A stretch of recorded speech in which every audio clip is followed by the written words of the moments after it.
Jalgpalliklubi FC Flora Tallinn tegi sel nädalal ajalugu. Dublinist jõuti koju tagasi saavutustega, mille sarnast ei ole Eesti jalgpallis enne nähtud. Ehk siis konverentsiliigasse pole siiani ükski Eesti klubidest veel jõudnud.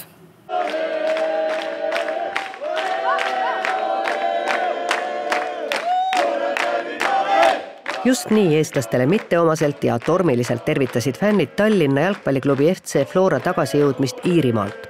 Võidumäng iirlaste meistri Shamrock Roversiga tagas eestlastele pääsu Euroopa tugevuselt 3. liigasse ehk konverentsiliigasse. Vaadates seda tänast loosimist võib öelda, et läks suhteliselt hästi, sest olid päris tugevad meeskonnad, kelle vastu mängides plussiks oleks olnud see, et me saame neid meeskondi mängimas näha, aga miinuseks oleks see, et nende vastu oleks päris raske mängida.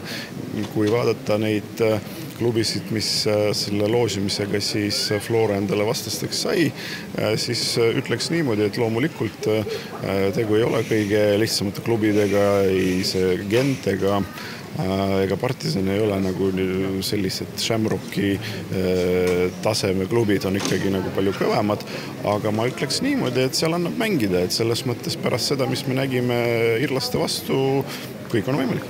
Eesti jalgpallurid pole nii kõrgele positsioonile varem jõudnud, aga siit on võimalik veelgi edasi tõusta.